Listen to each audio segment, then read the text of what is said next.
Okay, add some locations here. Okay, and we're live everywhere. We're here with Matthew Segal and Aidan Lesser. Have I botched the pronunciation in any way? No. No? Okay. Um, sorry, 1 second here. What the heck? I'm hearing playback. And yeah, I know why. Give me 1 second here. No worries. So, if you guys can just introduce yourselves and the films you've made. I've had notes. Sure. Yeah, I'm Matthew Siegel. I made The Way of Mourning, and very excited to be here at Pendance and in this Q&A. And yeah, right from my den, which is interesting. But yeah, great to be here. Aidan? Hi, I'm Aidan Lesser. I directed Barbara, which is also playing in this block, and I'm very, very excited to be here. You're both Canadian. You're both local heroes here. We don't select a lot of Canadian films. I think we're like very art house. Like we've got a little bit of an art house theme, and that's just not like a huge thing among Canadian filmmakers these days, unless it's like from Montreal. So it's really cool to discover people making films like this in Toronto. Always awesome to witness. So my first question is going to be for Matthew. Now, I've watched your previous work. I think we mentioned that to you in the email, and there's a theme of abstraction, perhaps metaphors, depth. Do you ever get tired of people misunderstanding your films? Do people misunderstand your films? People totally misunderstand my films, but it's fun. Like I've had some very interesting, heard very interesting interpretations, even of things that, like my previous short film, which Robert you've seen, is I think a bit less art housey than this one here. But even then, like certain interpretations of certain things, I heard things that were not really what I was going for, but it's just interesting, and I kind of welcome that as a filmmaker, and especially with a film like this that is even more about the more about the feeling and the experience. It's not really trying to pinpoint like a message or a thesis that I'm trying to convey so much as it is more of a visual and emotional journey. So I don't really get tired of having different interpretations, because it's made to invite everyone's different interpretation and touch people differently. I think there's an element that we bring of ourselves to any film, right? And having a film that doesn't connect dots for you forces you to introspect and connect dots for yourself. But there's a decline in the people that are willing to do that these days. So salutes to you for making films like this. Aidan, we had talked earlier, about being misunderstood, and to continue on that theme, what's the craziest thing, or I don't want to say crazy because that implies something, but what's the most surprising comment or a bit of feedback that you've received about Barbara? I remember when I initially showed it in class, my professor at the time, he had a really interesting interpretation, which I think is actually true now that I've thought about what I was going through at the time. But when he watched the movie, he said, "Oh, it's about loneliness," and she's just as lonely as he is in the film, the character of Barbara in The Caller. And I thought I didn't intentionally do that. I think it just came through because of the pandemic and I think where everyone was at and how isolated I was. Yeah, it was definitely intentional to have isolation in the film, but his view of it being such a lonely character for the lead, for Barbara, when my focus was so much on Michael, was very interesting to me.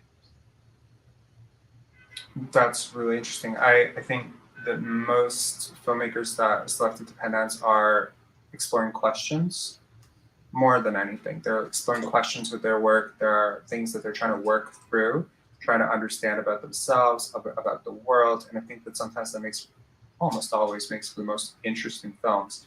So on that note, Matthew, what's the question, the central question that you're exploring? You may not have a thesis, but I'm sure you had some questions. Yeah, I mean, I think that this film specifically is personal to me in the sense that it's almost therapeutic. And like, in my life, I've been so far pretty fortunate that I haven't had too much loss of people who I love and people who are very close to me. And there's a certain amount of anxiety that comes with that inevitability, I think. And that was part of my exploration. Like this film was almost about my what I don't know about grief and the anxiety that comes with that.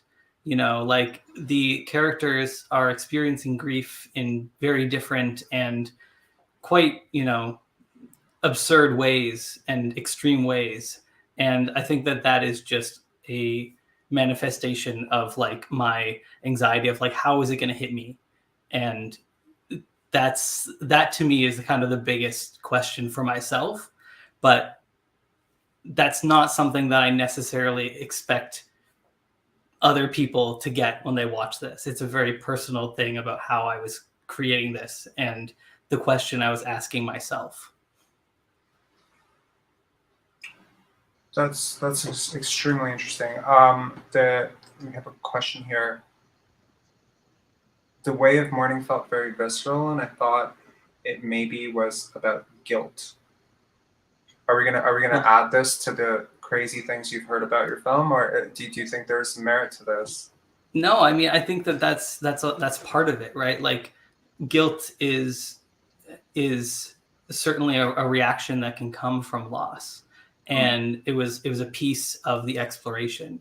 I don't think I would say that the whole film was about a guilt necessarily, but it was definitely something that was being explored through parts of the characters and their interactions and their experience of grief.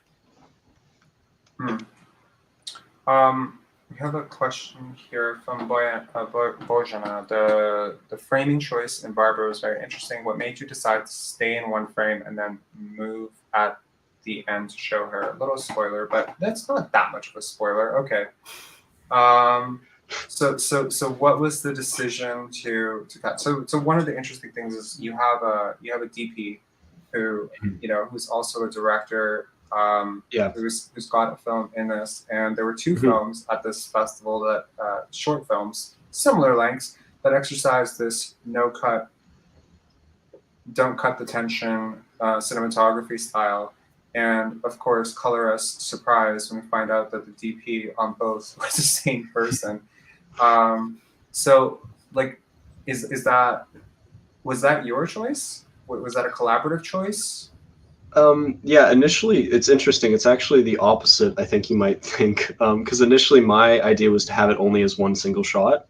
But James, our DP, who also did In the Backseat, which is playing here, he's an incredible filmmaker in his own right, but also an incredible DP. And on this project, he was really like trying to push me. He's like, let's just get another camera. We'll get a B cam. It won't interrupt the main shot, and I'll just get another close up of it just in case. And then what was interesting, just in case, that's what he phrased it as. He's like, you might want to cut to it. You never know. And then when we got to post, though, it flipped again. So James and everyone else kept arguing we should keep it as one shot. It's more tense. And that was the initial first cut of it.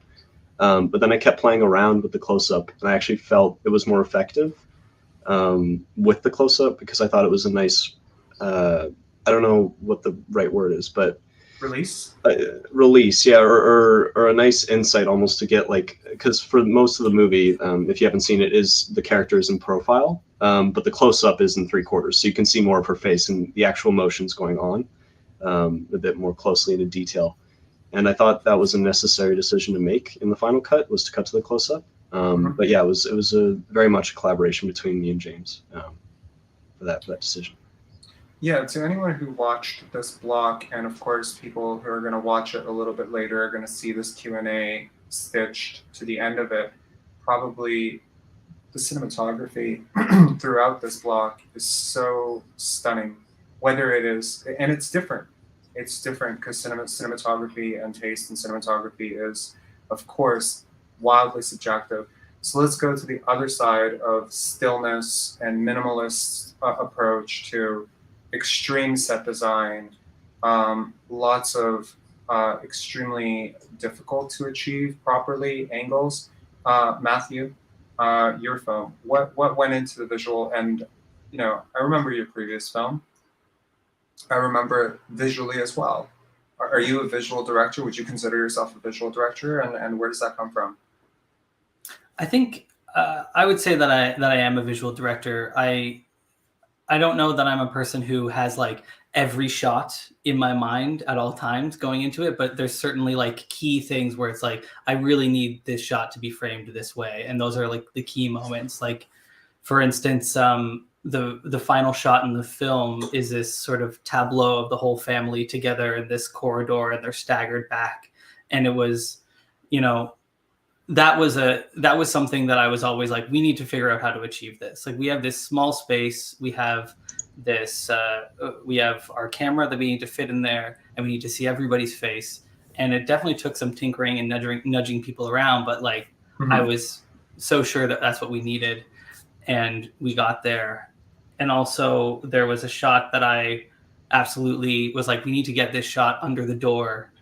And we talked we talked about all different ways of doing it. Like, do we need like a periscope lens? And our cinematographer, who unfortunately couldn't end up being here today, Steve, he was a cinematographer on my short film as well. He's a fantastic cinematographer, Steve McDonnell. And we talked about it. We couldn't get the specialized lenses for that. So we basically like took our door, cut a door, held it up with like C-stands and other clamps and stuff, and shot under it. And it sort of worked, but what we ended up finding is that the perspective was still a little bit weird because we couldn't really be flush against the ground with the lens. So then there's actually a little bit of VFX that went into that as well to kind of shift the perspective and skew it so it felt like the lens was closer down to the ground. And that same setup, we then hung the camera above to get that a shot where we have the two characters speaking to each other from underneath the door, and we see them from kind of inside the door or above the door. And these were all like kind of technical challenges that we ended up getting overcoming in a great way. But it was sort of me pushing the team, being like, okay, we need this framing. How do we do it? And obviously, like, they love problem solving that stuff as well. But it was fun, fun and challenging. What's the most, because you've both worked with people whom you have long-standing relationships with, right? Matthew, you worked with Constantina on this film as an actress in your film. Obviously, the connection to Doug is there. Shout outs to them getting married tomorrow. So what goes into collaboration for you, and what kind of a director are you on set? Because earlier on we had Scott Monahan, and he was talking about just being a good person to your crew, not pushing your crew to the ground, making sure people are well fed, well taken care of, right? And there's a sort of vibration of like people being drawn to each other because there's a sort of ethos, similar curiosity. So I'm just curious, like when you're looking at a new collaborator saying, oh, I want to work with a new sound designer, what's the one thing that you're looking for? Both of you. It's a big question. Big question. Yeah. I think that, for me, I really value the input that people give from all different parts of the team, right? Like, I think there's this idea of being a director or a filmmaker that it's like, oh, you have to be like one of those 70s auteurs, and my way or the highway, and I know everything, and I just feel like that's in all walks of life just a poor way of doing things. Like you can't expect yourself to have all the best answers. And so I really like working with people who have their own creative vision for what they want to create. Like whether it's, you know, I've worked with Steve, and Steve is always like, I can be like, Steve, what do you think we should do here? And he'll have a great idea. Or like the sound design. Having a sound designer, we had Sean coach on this, and it's just like, what should we do here? What do you think would look good? And he'd present something, and I'd be like, that's awesome. I never would have thought about that. Like I can't be an expert in everything, in my opinion. And so it's great to defer to people who they think in that world and they breathe in that world. Aiden? Yeah, I mean, I agree with everything Matthew just said completely. But for me as well, trust is really important. And I think that also goes hand in hand with the whole collaboration with everything. Is that I really need to be able to lean on other people and trust them. So, for example, like James, when he said, you know, this is this idea, do you trust me with this idea? And I say, yeah, I trust you, of course. And then that extends to everything else. Because it's hard to collaborate openly if you're worried that, you know, if they don't respect you and you don't respect them. So it's good to have that Sure. trust with everyone on the crew, not just like the head of departments. You worked with your mom on this film. I I thought did. that was just the most adorable part of this, and the discovery component of this. And what was that like? Like what was like directing your mom on a story that's obviously very relevant to her as well as to you? Yeah. It was interesting. I mean, it was her first time acting in anything, which was a big hurdle for us to overcome together. She was very nervous about doing a good job, but I kept assuring her, like, no matter what you do, it's going to be great. Because of course it was her lived experience. So the whole time I wasn't trying to get her to act. I just wanted her to be herself and be open and comfortable, which was really important for us, that she was comfortable on set. The fact that she was my mom, though, was definitely interesting because it's you know, I think I mean, generally when I work with actors now, and back then this was true too, was I view it as very much like a collaboration between equals. Like I view their ideas as very important.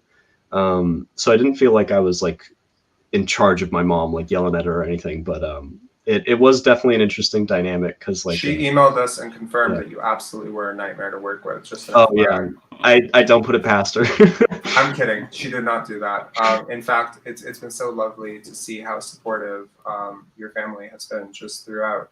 As a young director, right? This is I don't know if you've heard the news, but this is not a big money business for a lot of people. Okay, filmmaking it's tough, right? Yeah, There are a lot of people who are pushed out of the arts by family, by partners, because it's like, okay, well, come on, this is a 1 in a million shot. yeah. Do you, one, I sense your family is very supportive. I think I sense it from you and I sense it from them. Yeah. But how much does that, if that is true, I don't want to assume, it could Yeah. be a nightmare, you know, and they're just putting up a nice front here. How important is that support to you? I mean, it's everything, right? Because at the end of the day, I still live at home because I'm in school and with the pandemic and everything. So, you know, day in, day out, I have their support, which means the world, right? You know, there's obviously been hurdles we've had to come across, go over together, because it is like my parents are both very pragmatic people. They're very much aware of like how hard this industry is and how difficult it can be, but I think that makes it even more impactful to me that they're still supportive because they're aware of the risks, they're aware about how hard it is, but they're still supporting me, which you know gives me like endless energy when tackling this stuff. So, Matthew, last year we had a film called The Wireman by Noah Brown. I don't know if you know Noah Brown or if you've ever seen The Wireman at any of the festival circuits, but there was a question during the Q&A, and I promised myself that I was going to bring it back the next year.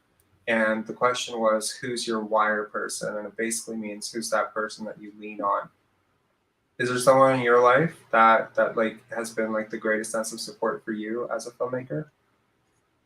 Yeah, totally. I mean, my partner Sezgi is someone who has always supported me. I mean, going back to family as well, my parents also have always supported me. I shot this in their house. I ruined their carpet for this, and but I recently helped them rip it all up so they can change it. So, That's a fair trade-off. I think so. You destroyed their carpet and then you ripped it out. Yeah. That's even. Okay. But yeah, like my partner Sezgi is always there for me in my creative endeavors. Even when it creates a lot of stress, a lot of anxiety, you're right. It is difficult to make a living telling stories. And, I get the sense that I'm a little bit older than Aiden, saying that he's I have a few more years, not a lot. Aiden's 13 years old. He's just remarkably young Sundance filmmaker. No, he's 21? 21? 21, yeah. Yeah. Yeah. So not too much, but as I get older, it feels like it becomes harder and harder to chase the dream and to continue down this path of like, am I really going to take risks to go for this dream that may or may not pan out? And I think that, having my partner Sezgi there to keep encouraging me to go for that has been a big thing for me. And that's why I keep going and why I keep trying. And, this isn't going to be my last go at it. I'm going to keep going. And a lot of that is because of her support and her encouragement. It's this is going to sound so cliche, and I'm so sorry in advance. I'm going to apologize in advance for saying this, but it's not about the destination. And I promise there's like more depth to where I'm coming from with that. Because when you say making it, right? I think if you make filmmaking, personally, just as a filmmaker myself, if you make filmmaking an endpoint, like a zero-sum game almost, like I'm going to either do this or it's going to be failure, right? I think you maybe sometimes miss the point of what this is really about. And really it's about satisfying all of those questions inside of you, working through things, and art being a medium through which to do that. And I think sometimes, as you say, like for instance, like that you're older, I can identify with that. I'm 34 years old now. I blinked. I was 21. I blinked. I turned 34. You know what I mean?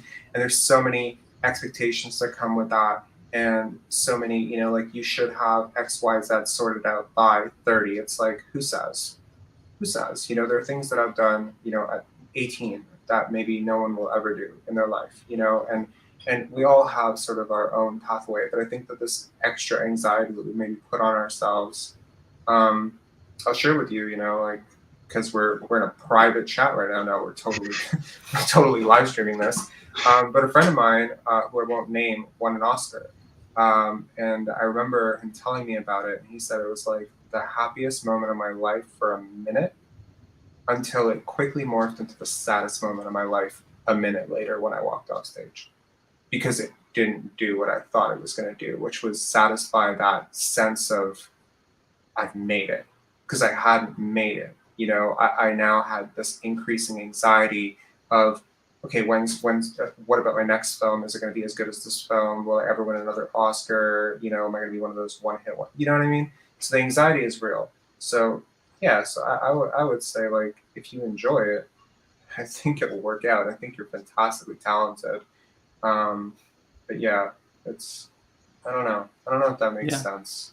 No, I think that's a big thing, and my partner always says it's about the process. It's not about the destination. And that is true. I think it's really what you said. It's a pressure that I put up upon myself. And also, what is the destination for you? Like, if you do have a destination in mind, like, what is that destination? Yeah, I mean, I would say that my ideal destination is not fame and fortune, but if I could just spend my time creating and telling stories and that's how I make my living. I don't have to make millions and millions of dollars, but if every day I wake up and I am, writing or doing pre-production, post-production, you know what I mean? Like being a full-time creator is sort of what I would love to do. And to me, that manifests itself in writing and directing.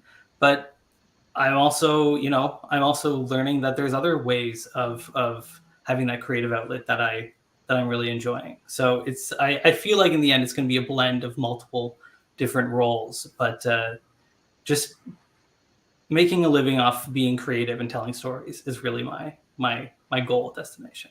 I've found that if you're an artist, everything becomes art. Cooking becomes art. Cleaning becomes art. We had Sasha K. Gordon on yesterday. She's an actress. She was talking about how she used painting as a means of a creative outlet.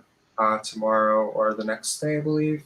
Tomorrow, we're going to have an acting panel with Strayon, and they're going to be talking about how directors need to possibly explore acting studios and looking into acting, workshops and auditing a couple of acting classes just to become better directors. So I think creation is creation, creating constantly. But I sincerely hope that you do get your wish, that you're able to make stories for a living. I think the stories that you're making are very interesting. Aidan, what's the earliest cinematic inspirations? I mean, you were at our hangout this morning, and I was baffled. Really baffled. I'm usually baffled. Maybe I just don't have very high expectations of 21-year-olds in general.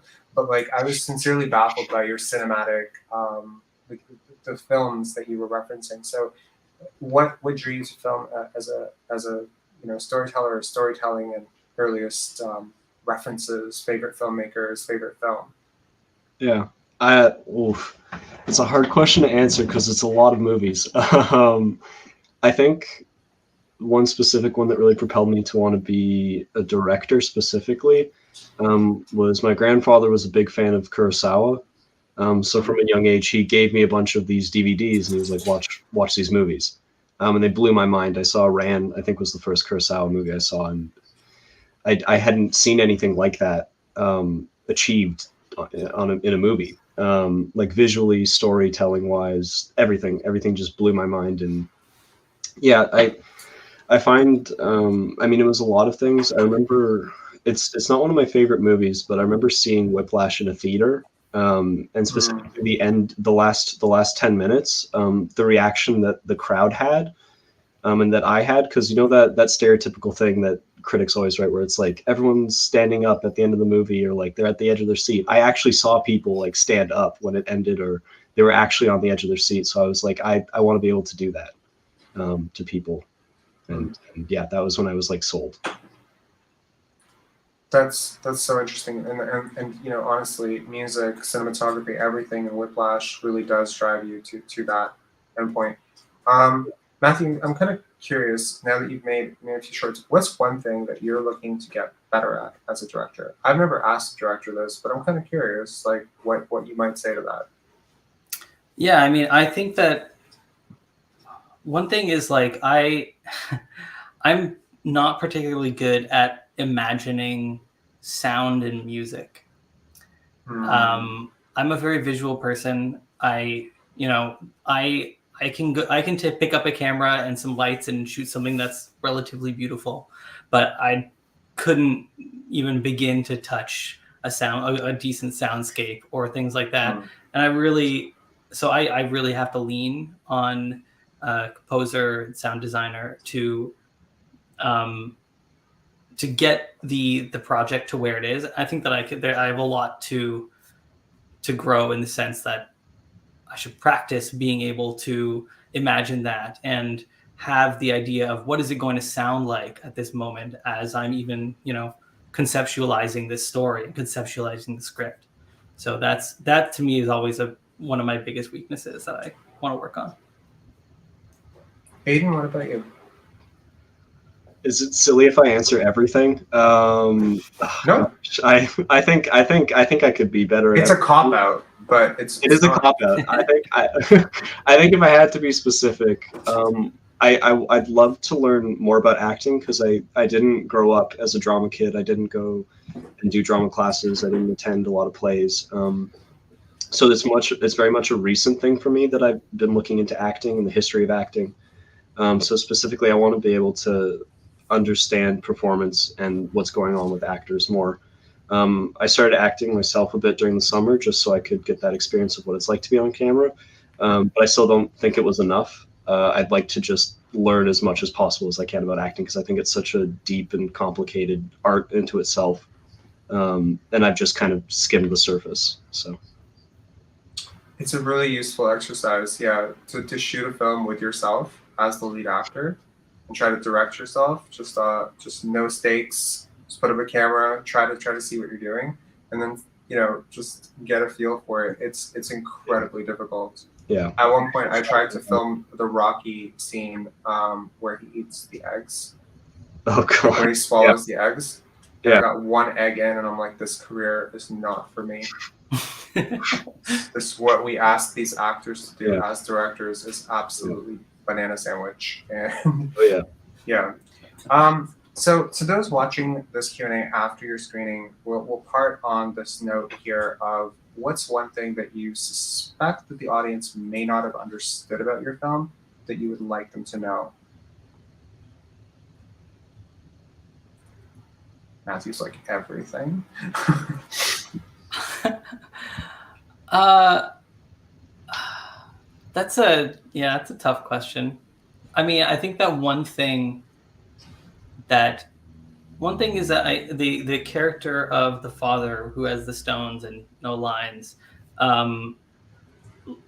like it was never designed so that people could understand, but he's actually trying to say something with those stones, and like we created the story of what each thing means. And if somebody really dove into it and watched it a bunch of times, maybe they'd be able to decipher it. Also, frankly, a lot of it probably ended on the cutting room floor, so I'm not making it super easy for you. But I guess that's I don't know. I mean, there's a lot that I could go into, but that was just a moment that was kind of an interesting moment where we created story that was there to show an intention without actually necessarily allowing the audience to understand it, because that's sort of what the character was about. The character was about this inability of communicating. Mhm. We have Angelo Bar. Is there someone named Angelo supposed to be joining us? Angelo, yeah, Angelo. Hi. Hi. Sorry I'm late, guys. Literally just left work. Hi. Hello, Angelo. Hi. Yeah. Angelo is one of the producers on our film, but it sounds like you kind of came in As we're tail leaving. end. We're leaving, but if you want, you know what, it's so cool. Sorry, I was a little bit confused. I was not expecting you, and we were like, okay, this is interesting. But you were the producer on the film, or one of Yeah, you were one of the the 5 producer. producers on the film, 5 to 6 producers on the film. Yeah. So yeah, we were just talking with Matt about something that he wishes that have you've seen the film, obviously. Sorry, this is throwing me off so much. I apologize. No. You know what? We're so happy to have you. You know, like the more the merrier, and it's like it's so nice, but like it's just not expecting that. It's so cool. Tell us about yourself. Tell us about the production of this film. Like, I would like to. Well, how much time do no, I'm kidding. A little bit myself. I started in independent production, didn't go to film school. Kind of fell into it as a hobby and eventually made it a career. So now I work in both the non-union world and the union world, splitting my time between the two. Awesome. Is there something that like really drew you to Matt's script? Sorry, to the script and Matt as the director. Mostly Matt, to be honest, because we worked on another project of his together before. I knew him from our union work on The Expanse, and I like working with him. He showed me the script, I think, just before the wrap party on a season. Is that right? Maybe Somewhere around there. I don't remember. And our first real conversation about it after I read it was at the wrap party under the influence of alcohol. And I probably said some very pointed things about how much I liked it. I don't remember the exact terminology about the script made me uncomfortable in a good way. It was a slightly different script at the time. And I really wanted to dive into that because I don't necessarily prefer to do things that I'm comfortable with. I like doing things that are new and challenging. And this script was one of them. That's so eloquent. That's so beautifully put. Thank you so much for that. Because as you're describing it, uncomfortable. Yeah, there's a little bit of that, definitely. Yeah, but I think it's very important to use the whole phrase. It's uncomfortable in a good way. It's not something that I didn't want to finish. It's something I wanted to finish. I wanted to see where it was leading us. And overall, as a project, that's the same thing. As I'd like to see what comes of this. And there were hurdles that we overcame, and the final script, and then the final product that we shot and edited. And I felt like the whole process was like that. There was a certain where are we headed, what are we getting at, and then once it became clear about what Matt wanted to say versus what he didn't want to say, things he didn't want to make that were explicit, didn't want to make explicit to allow the audience to form their own opinion without him telling them what the opinion should be. I think that's a really big theme that we're exploring here at Pendance, which is how much do you risk when it comes to audience understanding, right? How much do you spoon feed? Because one thing that we're seeing more and more with bigger series, bigger films, is that there's no risk. They're not willing to take risks. If there's even one hint of ambiguity about the relationship between two characters, you can be sure that one of them will announce their relationship to the other definitively, because we cannot risk that the audience would ask a question, God forbid. So how important is it for you as a producer, to champion scripts that are challenging? I mean, because you said challenging in a good way. And in my head, I'm saying, but he's adding in the good way. That's him. It's uncomfortable. He said uncomfortable in a good way. Sorry to misquote you so horribly, but uncomfortable in a good way. And it's like in the good way is your choosing, I think, to. To answer the question, I think it's two parts. I think you're asking two different things. Personally, for me, Matt knows I'm a traditionalist when it comes to storytelling. So when it comes to a lot of the regular beats and the arcs and the acts, I default to traditional. That's how I grew up. I'm a person who read a lot of Joseph Campbell and a lot of storytelling basis from mythology. That's what I was first interested in as a kid. Well, that and comic books, if I'm being honest. So working with Matt challenges me personally. We had many conversations about certain beats on different projects, things that we were developing that we haven't gone to camera with, where I always sort of lean towards that side, and Matt often is leading away from that side. And I think that so far in the two projects we've worked on, I feel we've hit a good neutral zone where we're servicing both of those worlds in a positive way, and we're not overdoing it one way or the other. And that's the personal challenge for me. As much maybe it frustrates Matt, but it certainly challenges me in a fulfilling way. But the other question in terms of the audience, I don't think that I have an overriding directive to do that. In the last couple of years, because I've primarily worked with Matt, that has been a theme I've explored in terms of the audience perception of what's going on. But I think each project is different. So some projects may lean more towards traditional storytelling, and I will lean into that to service the project's needs, not necessarily my needs. So I don't have an overriding agenda aside from trying to see the vision of the project as it comes from the writer or the director or the writer/director. That's what I'm servicing at the time. Thanks for explaining that. I guess the final question for today will be for Matthew and Aiden. You didn't have a chance to answer your final question. I didn't. And you thought you almost got away with it. I almost did. Yeah, mine isn't as deep or exciting as Matthew's, but something that I wasn't key to the story, but was important to me was that the title of the movie is actually what's a better way to explain this is that my mom's name is Bonnie, and when she did these phone calls on a hotline or a crisis line, she couldn't use her real name for safety reasons. So the actual name she used when she was a crisis line operator was Barbara. So in the film, when the character Michael asks her, "Is your real name Barbara?" and she says yes, she's lying. And I don't think anyone will pick up on that necessarily unless they've really watched the movie over and over again, which I don't expect everyone to do. And I do think it is an interesting subtextual thing, though, especially for my mom, because we talked about it a lot, where she is with these very vulnerable people who are opening up to her about their lives. And obviously their side is still anonymous, but it's still very vulnerable for them. But for her, she has to kind of be open to them and receptive. But at the same time, there's this wall of like, they don't know who she is. They don't even know her real name. So I thought that was like an interesting thing that people probably won't pick up on.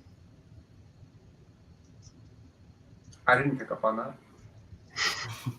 And I watched it at least 7 times, so I don't know what you're expecting anybody else to pick up on that. But yeah, no, that's incredible. And you know what? I think that might require a little bit of working knowledge of crisis hotlines as well. You know, first of all, never worked at a crisis hotline, wouldn't know that, wouldn't be able to. But that makes perfect sense now that you lay it out. I'm like, duh, of course, you know. But that's so interesting. Thank you all for coming on. Angelo, sorry for such a brief thing, but it was lovely to meet you as well. Matt, Aiden, thanks for being a part of this block. So much drama. This was a very incredible block of short films, and we're so happy to have you both being part of it. Yeah, thank you so much for having this Q&A and running it. These have been very interesting and challenging questions. So I was it's great for something to chew on. Honestly, yeah. I think like I'm just so self-conscious about asking people questions that they've already been asked before, and sometimes you literally do have to go into like what's the meaning of life in order to get past, you know, the general fluff of like what's it like working with this actor and that actor and that actor. So it's like okay. But I'm glad that it was challenging. You know, earlier on today during the New Voices blog, Elizabeth, who made Black Wool, she discovered during the Q&A why she made the film, which I thought was like, that's so cool that could happen and we could capture that. You know, that's awesome. So I'm hoping, you know, that we select really awesome filmmakers every year, yourselves included, of course. And, you know, generally speaking, my belief is that if you select incredible storytellers, you get to ask really good questions and hopefully insightful questions, and then you get interesting answers. And of course, that's exactly what happened here. So thank you so much for indulging us, and thanks for checking out Pendants. I hope you enjoy films the rest of the weekend. There's a lot of gritty, funny, disturbing stuff coming your way.